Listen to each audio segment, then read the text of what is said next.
Halo, Halo, kembali lagi di Ruang Ngobrol. Kali ini masih bersama Mas Fudo sama saya, Deris. Kita akan membahas chapter One Piece terbaru. Berapa nih chapternya? 1172. 1172. Mm-mm. Nah, sebenarnya chapter ini tuh memang nggak gitu banyak yang pengen dibahas ya. Karena Ya, isinya full setup sama rekap. Jadi kayak biar sama pembaca recap ingat kan. ya. Mm-mm. Tapi anyway, langsung aja sih ya kita bahas eh One Piece review One Piece chapter 1172 ini. Sebelum itu jangan lupa juga teman-teman subscribe dulu yang belum subscribe. Yang udah subscribe, terima kasih banyak teman-teman udah subscribe. Langsung aja kita bahas. Eh, Gimana Mas ini Budo? sampul sebenarnya penting nggak penting sih ya. Cuma, Mm-mm. cuman pengen bahas karena banyak teori yang apa ya istilahnya. Ya biasalah kalau ada sampul baru suka di overanalyze sama orang-orang. Mm. Jadi kayak ada ya utamanya karena di sini itu ada yang pakai topi jerami, Luffy. Nah, yang jadi perdebatan siapa yang pakai mahkota, ya kan? Nah ya tuh. Padahal menurutku penting-penting nggak penting sih. Heeh, emang lebih ke nggak penting sih. Banyak yang mikir yang pakai mahkota itu ada yang mikir itu Nami soalnya apa namanya? Nami di Color Split sering dikasih mahkota. Cuman kalau yang aku lebih suka adalah teori bahwa ini itu Joy Boy dan Imu. Tapi ya penting nggak penting. Karena Ya karena mahkota sama topi jerami. oh ya ya ya. Tapi ya sebatas itu doang. nggak nggak ada sesuatu yang terlalu penting untuk dibahas. Aku cuma mau address kalau kadang-kadang Oda itu cuma pengen bersenang-senang di cerita sampul udah nggak ada foreshadow yang terlalu penting untuk dibahas.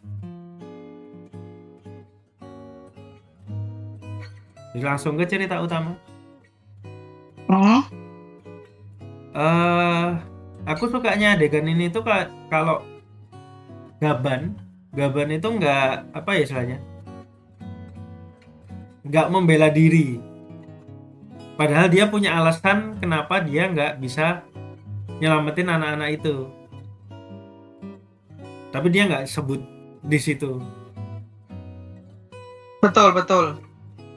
Karena memang lebih ke malas nggak sih? Males jelasin. Malas jelasin. Either males jelasin atau pride dia sebagai petarung itu ya itu bukan excuse menurut dia gitu. Emang itu adalah kelemahannya. Jadi dia nggak mau ngasih tahu aja. Ya partly karena kebanyakan cowok kayak gitu nggak sih? Iya. Next, ini kita dikasih lihat Rod nguber adiknya ya. Yang menarik di sini itu apa ya? Karena anak-anak itu mau dibawa ke kapal, kehadiran Rod sebagai salah satu navigator itu menurutku mungkin bisa jadi bakal berperan ketika seandainya anak-anak itu nanti akhirnya terlanjur dibawa ke kapal. Ibaratnya telat dikit lah istilahnya. Hmm. Jadi Elaborate. jadi misalnya gini, seandainya nanti anak-anak yang diarahin sama Gunko, kalau seandainya anak-anak yang diarahin sama Gunko nanti ini terlanjur udah sampai ke kapal, jadi ibaratnya teman-teman topi jerami ini telat nyelamatinnya. Terus kapalnya udah terlanjur jalan nih. Rod somehow mungkin dia bakal bisa nguber ke kapal itu, tapi kapalnya udah terlanjur jalan. Nah, ketika topi jerami udah berhasil ngalahin Gunko sehingga kekuatannya cancel, kan kapal ini bakal drift away, nggak ada navigator nih kalau misalnya cuman siapa? Anak-anak doang. Nah, keberadaan Rod ini mungkin yang akan menyelamatkan kapal itu buat balik ke Elbaf. Kalau seandainya Gunko telat dikalahin. Ya, Oke. Oda bisa jadi nggak punya alasan lain selain supaya Rod ini jadi likable ya. Bisa jadi. Cuman Setelah aku sih, Hah? kalau aku lebih apa ya, lebih aku kurang suka teori soal kapalnya itu akan berjalan sesuai dengan panah sih. Aku kurang suka di situnya aja sih. Ya bisa jadi kapalnya bakal jalan, entah gimana. Tapi karena Gunko udah kalah, ya Rod ini yang bakal ngebalikin kapalnya ke Elbaf. Karena anu sih, aku nggak sukanya itu simple. Kalau kapalnya itu jalan dengan panah, berarti buah iblisnya terlalu overpower.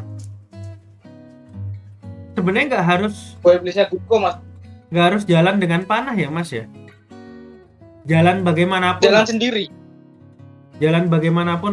kayak by some entah gimana kapalnya jalan atau kapalnya drift away gara-gara tapi anak-anaknya udah di sana gitu loh Mas. Kan harus ada seseorang yang bisa nyelamatin mereka ya kayak gitulah. Oh iya, kalau itu iya, cuman aku tuh bolongku adalah ini tuh simple karena mereka pengen nyelamatin aja. Iya. Apakah tapi ketika teorinya adalah kapalnya bisa jalan sendiri tanpa tanpa ada bantuan manusia di situ, itu udah ngerusak banyak hal. Ya menurutku sih bisa jadi Oda cuman pengen ningkatin likabilitas apa ya, meningkatkan bikin Rod lebih relatable supaya Ya karena itu jelas. dengan punya adik di sana ya kan. Soalnya kan sebelum ini Rod itu banyak yang nggak suka gara-gara nyandera topi jerami. Ya awalnya dia kayak gitu soalnya. Nah, lanjut kita dikasih peta as usual, kondisinya kayak gimana sekalian ngerekap ya kan. Ya situasinya sama seperti yang kita tahu sebelumnya. Oda cuman membantu kita. Terus di sini kita dikasih tahu kalau Brook emang udah pergi ya. Menurutmu gimana Mas ini Brook? Wah itu jelas, jelas foreshadow Brook mantan apa? Ya flashback Mantan Brook apa ya. namanya? Jelas udah nggak ada alasan sih. Ya yang aku suka dari Brook kan itu apa? Satu-satunya yang flashbacknya itu bukan masa kecil tapi masa hidup. Soalnya dia itu traumanya itu trauma sebelum meninggalnya dia sama kesendiriannya selama 50 tahun. In a way hidupnya itu fulfilled loh. Brook. In a way. Iya sih. Penyesalannya cuma Jadi dia kan labun. Betul, labun aja. Nah yang aku pertanyakan ini berarti Gunko kan hidup di masa yang sama kayak Brook. Ya kan? Berarti emang jelas banget kontraknya itu memanipulasi Gunko. Ya kan? Kontraknya Imu yang Covenant apa? Yang itulah yang Holy Knight. Itu jelas memanipulasi ingatannya Gunko. Nah, berarti keinginan Imu untuk mengakui untuk mendapatkan Vivi kemungkinan untuk menjadikan Gunko yang kedua atau istilahnya Holy Knight baru, kemungkinan kayak gitu. Iya sih, masuk akal sih, benar sih, ada benarnya. Entah jadi Holy Knight atau entah sekedar jadi pengikut ya. Kalau teoriku kan inang ya, jadi inang baru kan. Jadi aku kan teoriku kan memang apa namanya Imu itu cewek, makanya dia tubuhnya itu harus selalu diregenerasi gitu. Cuman Gunko nih ada layer yang berbeda. Ya, karena keberadaan Gunko dan penjelasan soal kontrak kemarin, aku nggak akan kaget kalau ternyata keinginan Imo untuk mendapatkan Vivi itu hanya untuk jadi dalam tanda kutip budak Holy Knight dan mengakuisisi Arabasta sebagai pengikutnya World Government yang setia. Jadi kayak diangkat lagi gitu loh. Kalau Mas Daris ingat, diambil. Kalau Mas Daris ingat, di masa depan yang buruk SBS 109, SBS 113 apa ya yang terbaru? Di masa depan yang buruk, Vivi itu balik jadi Tenryubito. Berarti ada ya? Aku nggak ingat sama sekali. Jadi ada di SBS kan suka ada masa depan yang buruk versi dewasa sama versi dewasa yang di masa depan yang buruk. Nah, di masa depan yang buruk, Vivi itu jadi Tenryubito. Nah, ini aku sempat berteori kalau masa depan yang buruk ini adalah versi di mana Vivi diakuisisi lagi oleh World Government. Bisa jadi dengan kekuatannya Imu. Kayak gitu. Iya. Oke. Masuk akal. Nah, ini aku suka sih deklarasi menentang World Government. Ya, highlightnya chapter ini cuman ya udah itu doang. Sama kayak Luffy lah ketika deklarasi perang ke pemerintah dunia. Ini kan mengembalikan apa ya istilahnya? Dignity. Martabatnya Elbaf dikembalikan sebagai warrior. Terus tentang rencana Zoro, teorinya nggak banyak, sebenarnya banyak, cuman yang paling menarik yang aku baca 2. Yang pertama itu teori kalau Zoro itu bakal mengadu domba Dory sama Brogy, kayak siapa di antara kalian yang lebih kuat atau semacamnya. Cuman aku nggak suka karena nggak masuk akal. Mereka gimana udah dibikin setia sama Imu. Itu kan menegasi tujuan dari Domireversi kan. Domireversi kan mereka nggak punya will kan. Willnya adalah willnya Imu. Jadi kalau itu dipakai aneh banget, pakai banget menurutku. Walaupun memang ada dua dulu, lanjutin dulu deh Mas. Kedua, Zoro tuh nggak sepinter itu. Itu lebih ke rencananya Sanji sih. Lebih masuk akal kalau itu rencananya Sanji. Ya, sama ini Mas.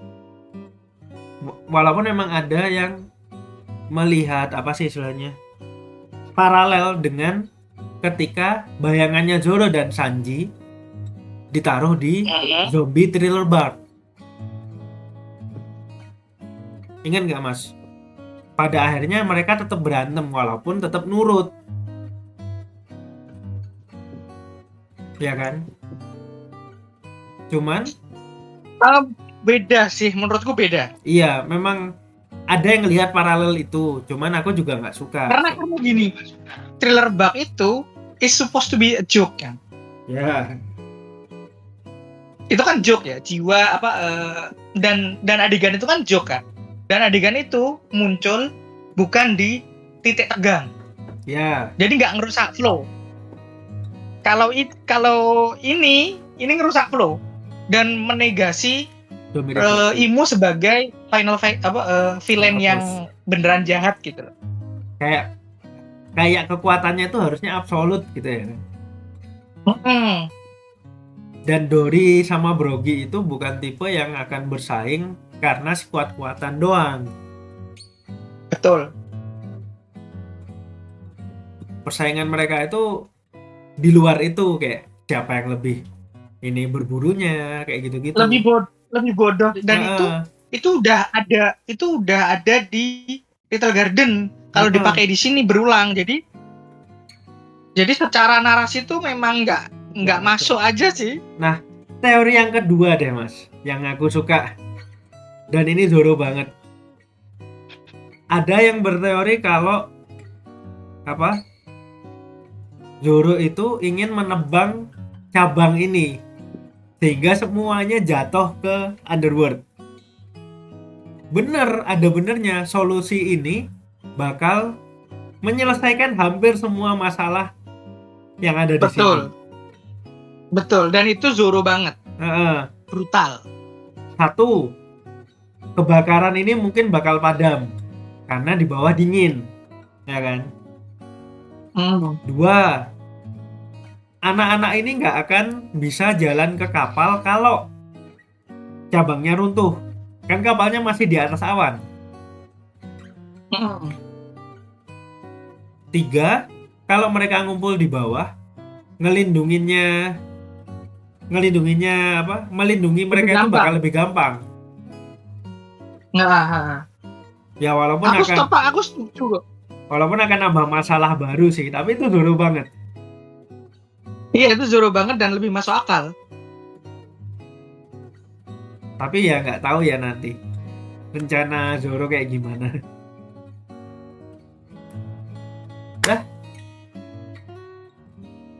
Tapi memang chapter ini tuh nggak begitu banyak yang bisa dibahas sih. Ya.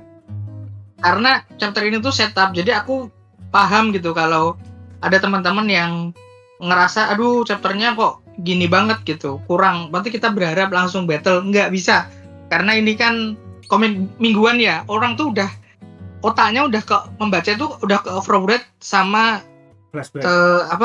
God Valley yang semegah itu. Makanya harus diingetin lagi nih, ini gimana. Jadi ya bersyukur besok tidak break ya, jadi kita bisa langsung in action. Ya yang jelas highlightnya mungkin bakal di Brook sama Zoro Elbaf ini. Selain Loki, selain Loki sama Luffy as usual.